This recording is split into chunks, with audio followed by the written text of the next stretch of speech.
This news is brought to you by Prashant hotel, മേലെ ബസാർ, ചെറുപുഴ. തനിക്കെതിരെയുള്ള CCTV ദൃശ്യങ്ങൾ എഡിറ്റഡ് ആണെന്നും ഇലക്ഷനിൽ തനിക്കെതിരെ കരിവാരിത്തേക്കാനുള്ള ശ്രമമാണ് നടക്കുന്നതെന്നും റോഷി ജോസ് പ്രസ് മീറ്റിൽ അറിയിച്ചു.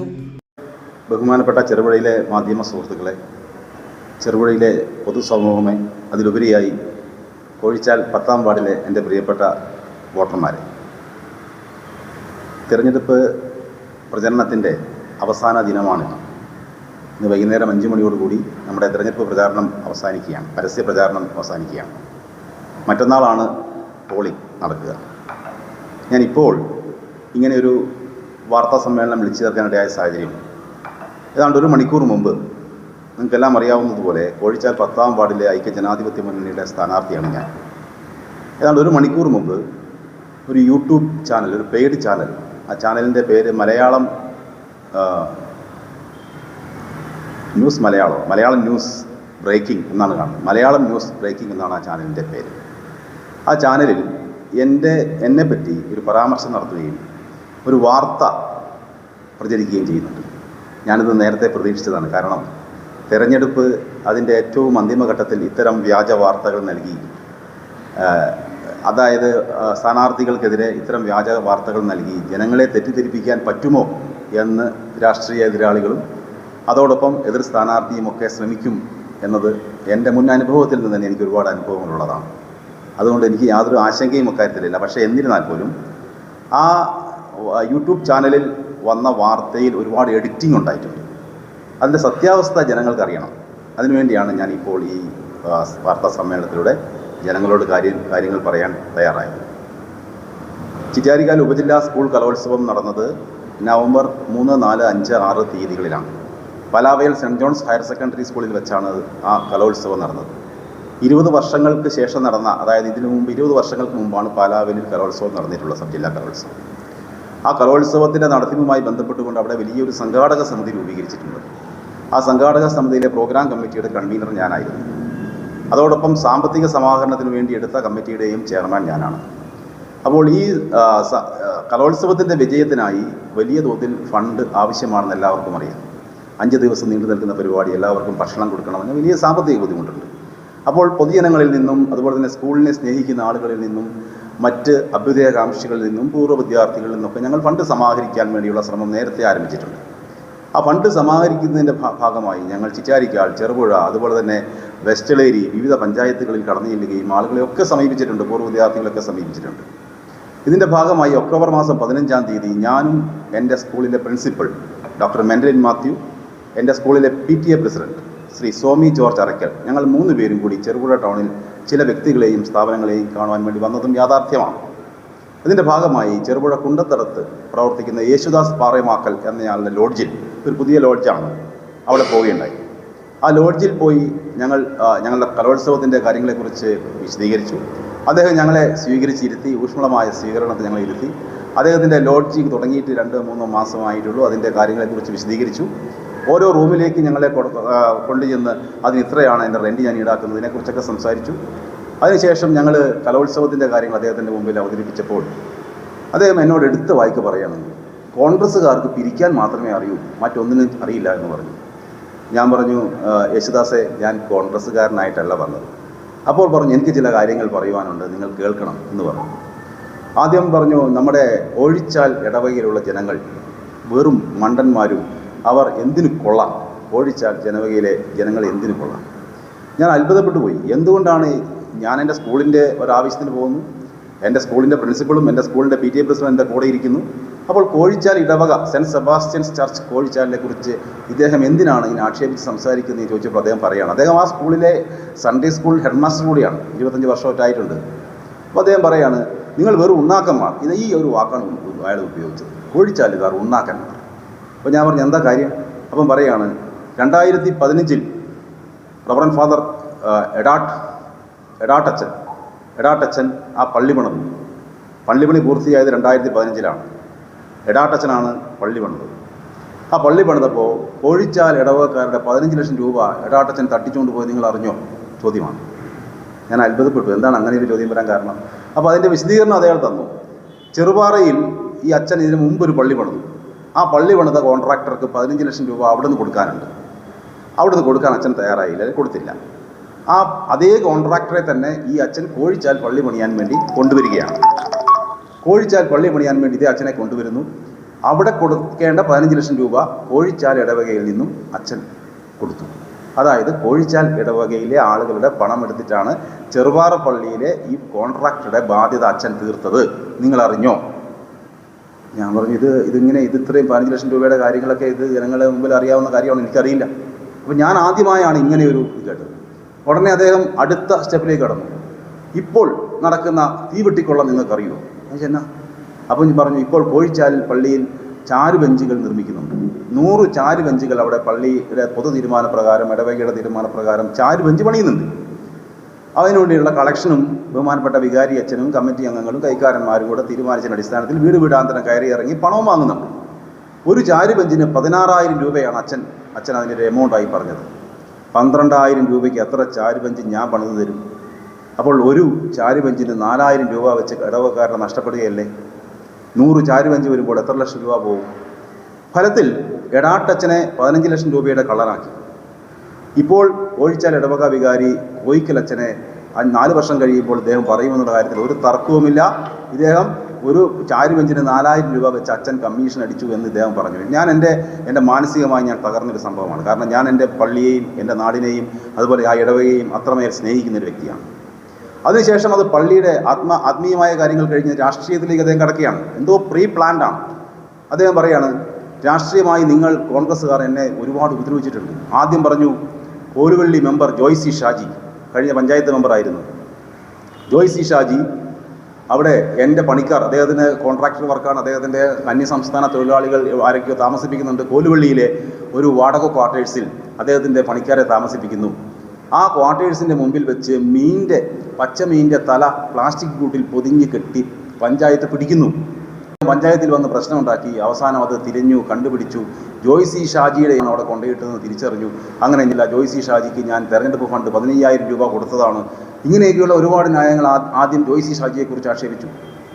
അതിനുശേഷം എൻ്റെ നേതാവ് KPCC മെമ്പർ ബഹുമാനായ ശ്രീ വി കൃഷ്ണ മാസ്റ്റർ ചെറുവഴിയിൽ ഇത്രയും നല്ല രീതിയിൽ രാഷ്ട്രീയ പ്രവർത്തനം നടത്തി ഈ നാട്ടിലെ ജനങ്ങൾക്ക് മാതൃകയായ ഒരു മോഡൽ മാൻ, അദ്ദേഹത്തിനെതിരെ അടുത്ത ആരോപണം. അവൻ പറയാണ്, ചെറുപുഴ ടൗൺ ബാങ്കിൻ്റെ ഈവനിങ് ശാഖ പണിതത് ഞാനാണ്. ആ ഈവനിങ് ബ്രാഞ്ച് പണിതപ്പോൾ എനിക്ക് 2 ലക്ഷം രൂപ അത് തരാൻ ബാക്കിയുണ്ട്. ആ 2 ലക്ഷം രൂപ എന്നെ പറ്റിച്ചു. ഞാൻ തിരുവനന്തപുരത്ത് പരാതി കൊടുത്തു. ഈവനിങ് ബ്രാഞ്ചിൻ്റെ പ്രവർത്തനം നിലച്ചു. ഞാൻ പറഞ്ഞു, പ്രവർത്തനം നിലച്ചിട്ടൊന്നുമില്ല, ഈവനിങ് ബ്രാഞ്ച് പ്രവർത്തിക്കുന്നുണ്ട്. എന്നാൽ ഇപ്പോൾ അടുത്തെങ്ങാനുമായിട്ടുണ്ടാവാം. എൻ്റെ രാഷ്ട്രീയ നേതാവ് വി കൃഷ്ണമാഷെ ആ ഈവനിങ് ബ്രാഞ്ചിൻ്റെ പണിതതിൻ്റെ പണം കൊടുത്തില്ല എന്ന് പറഞ്ഞ് അദ്ദേഹം ആക്ഷേപിച്ചു. അതിനുശേഷം മൂന്നാമത് പറഞ്ഞൊരു കാര്യം, ഫൊറോന പള്ളി, സെൻറ്റ് മേരീസ് ഫൊറോന പള്ളി കാക്കയഞ്ചാൽ, ആ പള്ളിയും അദ്ദേഹത്തെ വഞ്ചിച്ചു എന്ന് പറഞ്ഞു. എങ്ങനെയാണെന്ന് ചോദിച്ചിട്ട് പറഞ്ഞു, ഞാനാണ് അവിടുത്തെ ഓഡിറ്റോറിയം പണിതത്. കാക്കയഞ്ചാൽ പള്ളിയുടെ ഓഡിറ്റോറിയം പണിതത് യേശുദാസാണ്. ആ യേശുദാസ് ഓഡിറ്റോറിയം പണിതപ്പോൾ പണം പൂർണ്ണമായും കൊടുക്കാൻ സാധിച്ചില്ല.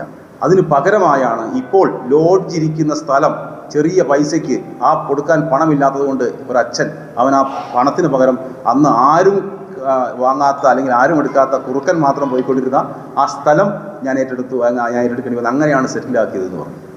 ഇതെല്ലാം കഴിഞ്ഞ് അദ്ദേഹം എൻ്റെ നേരെ വിരൽ ചൂണ്ടി, നിങ്ങൾ പഞ്ചായത്ത് പ്രസിഡന്റ് ആയിരുന്നപ്പോൾ എനിക്ക് ഒരു കാര്യത്തിൽ നീതി തന്നില്ല. ഞാൻ ചോദിച്ചു, എന്താ കാര്യം? അപ്പം പറയുകയാണ്, ലയൺസ് ക്ലബ്ബ് പണിതത്, ചെറുപുഴ ലയൺസ് ക്ലബ്ബ് പണിതത് ഞാനാണ്.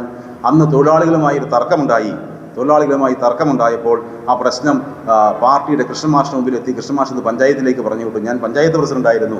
ഞാനത് വേണ്ട വിധത്തിൽ പരിഗണിച്ചില്ല. അത് പെരിങ്ങോം പോലീസ് സ്റ്റേഷനിലേക്ക് പോയി. സ്റ്റേഷനിൽ പോയപ്പോൾ അദ്ദേഹത്തിന് നീതി ലഭിച്ചില്ല. തൊഴിലാളികൾക്ക് അനുകൂലമായാണ് സബ് ഇൻസ്പെക്ടർ പെരുമാറിയത്. അത് നിങ്ങളാണ് ഇടപെട്ടത്. ഇതെല്ലാമാണ് അദ്ദേഹം പറഞ്ഞത്. ഞാൻ പറഞ്ഞു, ഇതെല്ലാം 15 വർഷം മുമ്പ് നടന്ന കാര്യങ്ങളാണ്. യേശുദാസിന് അതിന് ശേഷം എന്നെ എത്രയോ കാലം നമ്മൾ തമ്മിൽ കണ്ടു. ഇതൊന്നും നിങ്ങൾ ഇപ്പോൾ പറയുന്നത് എന്താണ്? അപ്പോൾ ഫണ്ടിൻ്റെ കാര്യം പറഞ്ഞു. 1000 രൂപയുടെ സമ്മാന കൂപ്പണാണ് ഞങ്ങൾ ആ ഒരു സബ് ജില്ലാ കലോത്സവത്തിന് വേണ്ടി പ്രിൻറ്റ് ചെയ്തത്. 1000 രൂപയുടെ ഞാൻ 2 കൂപ്പൺ അദ്ദേഹത്തിന് മുറിച്ചു കൊടുത്തു. അദ്ദേഹം പറഞ്ഞു, ഞാൻ 1 കൂപ്പണേ എടുക്കൂ, അത് മാത്രമേ തരൂ. 2ാമത്തെ കൂപ്പൺ അദ്ദേഹം മടക്കി. 10,000 രൂപ ഞാൻ ആവശ്യപ്പെട്ടു എന്നൊക്കെയാണ് ഇപ്പോൾ ചാനലിൽ പറയുന്നത്. ആ 2ാമത്തെ കൂപ്പൺ ഞാൻ ക്യാൻസൽ ചെയ്ത് 1000 രൂപയും മേടിച്ച് ആ കൂപ്പണും ഞങ്ങൾ ഇറങ്ങാൻ നേരത്ത് അദ്ദേഹം പറയുകയാണ്, ഇതൊക്കെ ഞങ്ങൾക്ക് വേണ്ട വിധത്തിൽ നിന്നെയൊക്കെ കാണാൻ പറ്റും. അതിനുശേഷം എന്നോട് തർക്കിച്ചപ്പോൾ എൻ്റെ മതപരമായി ഞാൻ വിശ്വസിക്കുന്ന കോഴിച്ചാൽ ഇടവകയെ ആക്ഷേപിച്ചു, എൻ്റെ രാഷ്ട്രീയ പ്രസ്ഥാനത്തെ ആക്ഷേപിച്ചു, എൻ്റെ രാഷ്ട്രീയ നേതാക്കന്മാരെ അദ്ദേഹം പരസ്യമായി ആക്ഷേപിച്ചു. ഇത്രയുമൊക്കെ പറഞ്ഞപ്പോൾ അദ്ദേഹവുമായി കയർത്ത് സംസാരിക്കേണ്ടി വന്നു എന്നുള്ളത് യാഥാർത്ഥ്യമാണ്. ഞാൻ സംസാരിച്ചിട്ടുണ്ട്. പക്ഷേ ആ കാര്യങ്ങൾ മാത്രം, ഞാൻ സംസാരിക്കുന്ന ഭാഗം മാത്രം എഡിറ്റ് ചെയ്തുകൊണ്ട് ഇലക്ഷൻ്റെ തലേ ദിവസം ഇത്തരത്തിൽ വ്യാജമായി അല്ലെങ്കിൽ അത്തരത്തിലൊരു വാർത്ത ഒരു യൂട്യൂബ് ചാനലിലൂടെ പുറത്തുവിടുന്നതിൻ്റെ പിന്നിലുള്ള ചേതോവികാരം തിരിച്ചറിയേണ്ടതുണ്ട്. മുഴുവൻ കാര്യങ്ങളും പുറത്തുവിടട്ടെ. ആ ഉടൻ തന്നെ ആ പിറ്റേ ദിവസം തന്നെ ഇദ്ദേഹം വ്യാപകമായി പ്രചരണം നടത്തി. റോഷി ബാലാവയൽ സ്കൂളിൻ്റെ പിരിവുമായി അവിടെ ചെന്നു. ഇദ്ദേഹത്തിൻ്റെ നെഞ്ചത്ത് ചവിട്ടി, ഇദ്ദേഹത്തിൻ്റെ കവിള് തടിച്ചു. എൻ്റെ എതിർ സ്ഥാനാർത്ഥി വീടാന്തരം കയറി ഇറങ്ങി പ്രചരണം നടത്തി. ഈ ഇലക്ഷൻ്റെ ആദ്യഘട്ടത്തിൽ അങ്ങനെ ഒരു പ്രചരണവുമായി അവർ മുമ്പോട്ട് പോയി. ഞാൻ നെഞ്ചത്ത് ചവിട്ടിയെന്നും അദ്ദേഹത്തെ ആക്രമിച്ചുവെന്നുമാണ് അദ്ദേഹം ആദ്യമായി ആ സമയത്ത് പ്രചരിപ്പിച്ചത്. ഞാൻ ഇതുമായി ബന്ധപ്പെട്ടുകൊണ്ട് എനിക്കറിയാം, എൻ്റെ പ്രിയപ്പെട്ട സുഹൃത്ത് A1 ചാനലിൻ്റെ സുരേഷ് നമ്മുടെ സ്കൂളിൽ കലോത്സവത്തിൻ്റെ കാര്യങ്ങളുമായി ബന്ധപ്പെട്ട് അതിൻ്റെ വിജയവുമായി ബന്ധപ്പെട്ട് നടത്തിയ ഇൻ്റർവ്യൂവിൻ്റെ ഭാഗമായി ഞാൻ അവിടെ കാര്യങ്ങൾ പറഞ്ഞതാണ്. അന്ന് ഞാൻ വെല്ലുവിളിച്ചുകൊണ്ട് പറഞ്ഞു, ഇദ്ദേഹത്തെ ആക്രമിക്കുകയോ ഇദ്ദേഹത്തെ ചവിട്ടുകയോ ഇദ്ദേഹത്തെ കൈവെക്കുകയോ എന്തെങ്കിലും വീഡിയോ ഉണ്ടെങ്കിൽ അത് പുറത്ത് വിട്ടാൽ ഞാൻ എൻ്റെ സ്ഥാനാർത്ഥിത്വം പിൻവലിച്ച് എൻ്റെ എതിർ സ്ഥാനാർത്ഥി ജോയിസ് പുതുമരയ്ക്ക് വേണ്ടി വീട് കയറാൻ തയ്യാറാണ് എന്ന് ഞാൻ പറഞ്ഞവനാണ് ഞാൻ. ഈ കാലയളവ് അത്രയും, ഈ ഇലക്ഷൻ്റെ തലേ ദിവസം വരെയും പിന്നെ അതിനെപ്പറ്റി യാതൊരു മിണ്ടാട്ടവുമില്ല. ഇന്ന് ആ നാട്ടിലെ ജനങ്ങളെ വഞ്ചിക്കുവാൻ വേണ്ടി, ജനങ്ങളെ അങ്ങേയറ്റം എന്നെ മോശമാക്കാൻ വേണ്ടി, കേവലം 4 വോട്ട് കിട്ടുക എന്നുള്ള ശ്രമത്തിന് വേണ്ടി ഇത്തരം വ്യാജമായ ഏതെങ്കിലും ഒരു ചാനൽ അത് ഏറ്റെടുത്തിട്ടുണ്ടോ? അദ്ദേഹം പറഞ്ഞു, അദ്ദേഹം പരാതി കൊടുത്തിട്ടുണ്ട് DGPക്കും അതുപോലെ തന്നെ ജില്ലാ പോലീസ് സൂപ്രണ്ടിനും പരാതി കൊടുത്തിട്ടുണ്ടോ എന്ന് പറയുന്നുണ്ട് ആ ചാനലിൽ. ഇന്ന് വരെ എന്നെ അതുമായി ബന്ധപ്പെട്ടുകൊണ്ട് ഒരു പോലീസ് ഉദ്യോഗസ്ഥനോ നിയമപരമായി എനിക്ക് കടലാസോ ലഭിച്ചിട്ടില്ല. ഇതൊന്നുമില്ലാതെ തികച്ചും ഈ ഇലക്ഷൻ്റെ തലേ ദിവസം ആക്ഷേപിക്കുവാൻ വേണ്ടി, ജനങ്ങളുടെ മുന്നിൽ ഒരു സ്ഥാനാർത്ഥിയെ മോശമാക്കുന്നതിന് വേണ്ടി ഈ ഒരു വ്യക്തിയെ വെച്ചുകൊണ്ട് എതിർ പ്രസ്ഥാനവും അതുപോലെ തന്നെ എൻ്റെ രാഷ്ട്രീയ എതിരാളികളും എതിർ സ്ഥാനാർത്ഥിയും നടത്തുന്ന ഇത്തരം നീചമായ, ഞാൻ പറയും നീചമെന്നേ ആ വാക്ക് ഉപയോഗിക്കുന്നുള്ളൂ, ഇത്തരം നീചമായ രാഷ്ട്രീയം നമ്മുടെ നാടിന് ഗുണകരമാവുമോ എന്ന് ചിന്തിക്കണം. ഞാൻ 2010-15 കാലയളവിനിടയിൽ ചെറുപുഴ ഗ്രാമപഞ്ചായത്തിൻ്റെ പ്രസിഡൻ്റായ ആളാണ്. അപ്പോൾ എനിക്കറിയാം ഈ നാട്ടിലെ ജനങ്ങളെ. തീർച്ചയായും ഞാൻ വളരെ വിനയത്തോടു കൂടിയും അതിലേറെ വേദനയോടുകൂടിയും പറയുകയാണ്, ഇത്തരത്തിലല്ല രാഷ്ട്രീയ ഇടപെടലുകൾ നടത്തേണ്ടത്. രാഷ്ട്രീയ എതിരാളികളെ നേരിടുമ്പോൾ വ്യക്തിപരമായി എന്നെ ഒരുപാട് ആക്രമിച്ചിട്ടുണ്ട്, ഒരുപാട് കേസുകൾ. നിങ്ങൾക്കറിയാം, ഇത്തവണ തന്നെ എൻ്റെ നോമിനേഷൻ തള്ളാൻ വേണ്ടി അല്ലെങ്കിൽ അത് ഒഴിവാക്കാൻ വേണ്ടിയൊക്കെ നടത്തിയ ശ്രമം, അതൊക്കെ അതിജീവിച്ച് വന്നവനാണ് ഞാൻ. അതുകൊണ്ട് എൻ്റെ നാട്ടിലെ ജനങ്ങൾ, 10ാം വാർഡിലെ വോട്ടർമാരെ നിങ്ങൾ ഇത്തരത്തിൽ വില കുറച്ച് കാണരുത്. റോഷി ജോസിൻ എന്താണെന്നും റോഷി ജോസ് ആ നാടിൻ്റെ ഭാഗമായി എന്തൊക്കെ ചെയ്തിട്ടുണ്ടെന്നും ഈ നാട്ടിലൊരു പൊതുപ്രവർത്തകൻ എന്ന നിലയിലും ഒരു അധ്യാപകൻ എന്ന നിലയിലും ആ നാടിനും ആ വിദ്യാലയത്തിൽ നടത്തിയ സേവനങ്ങൾ എന്തൊക്കെയാണെന്നും നല്ല രീതിയിൽ ആ നാട്ടിലെ ജനങ്ങൾക്ക് ബോധ്യമുണ്ട്. ഇത്തരത്തിലുള്ള ഈ പ്രചാരവേലകൾ, ഇത്തരത്തിലുള്ള തരം താഴ്ന്ന ഇത്തരത്തിലുള്ള ഇലക്ഷൻ ദിവസം രാഷ്ട്രീയ എതിരാളികളെ ഇത്തരത്തിൽ അപമാനിക്കുന്ന രീതിയിൽ പ്രചരണങ്ങൾ നടത്തി എന്തെങ്കിലും, ഞാൻ ഇനിയും വെല്ലുവിളിക്കുകയാണ്, ആ വീഡിയോയിൽ അദ്ദേഹത്തെ ആക്രമിക്കുകയോ ചവിട്ടുകയോ അടിക്കുകയോ ചെയ്യുന്ന ഏതെങ്കിലും ഒരു ഭാഗമുണ്ടെങ്കിൽ പുറത്തു വിടണം. ഞാൻ എൻ്റെ സ്ഥാനാർത്ഥിത്വം ഇന്നും പിൻവലിച്ച് ഞാൻ പത്രക്കാർക്ക് പ്രസ് കുറിപ്പ് നൽകി എൻ്റെ സ്ഥാനാർത്ഥിത്വം പിൻവലിച്ച് ഞാൻ മാപ്പ് ചോദിച്ച്, പൊതുസമൂഹത്തോട് മാപ്പ് ചോദിച്ച് ഞാൻ ഈ ഇലക്ഷനിൽ ഞാൻ വിഡ്രോ ചെയ്യും. അതല്ലാതെ ആക്രമിച്ചോ ഇത്തരത്തിൽ വ്യാജമായ വാർത്തകൾ കെട്ടിച്ചമച്ചോ എഡിറ്റ് ചെയ്ത് വാർത്തകൾ കൊടുത്തുകൊണ്ടോ എന്നെ ഇല്ലാതാക്കാൻ ശ്രമിക്കുമ്പോൾ അതിന് മറുപടി പറയുക ആ വാർഡിലെ വോട്ടർമാരാണ്. ഞാൻ എല്ലാ വീടുകളിലും പോയിട്ടുണ്ട്, ഞാൻ ഇതിനെപ്പറ്റി വിശദീകരണം കൊടുത്തിട്ടുണ്ട്. ഞാൻ നേരത്തെ കൊടുത്ത വിശദീകരണത്തിന് ഒരു മറുപടി പോലും ഇവർ ഇതുവരെ പറഞ്ഞിട്ടില്ല. ഇലക്ഷൻ്റെ തലേന്ന് എല്ലാ വീടുകളും കയറി ഇറങ്ങാൻ സമയമില്ല എന്ന തിരിച്ചറിവോടുകൂടി ഇന്ന് ഈ 18ാം മണിക്കൂറിൽ ഇത്തരത്തിലുള്ള വ്യാജ വാർത്തകൾ എൻ്റെ മേൽ കെട്ടിച്ചമച്ചത് വിനയാവുക എൻ്റെ രാഷ്ട്രീയ എതിരാളികൾക്ക് മാത്രമായിരിക്കും.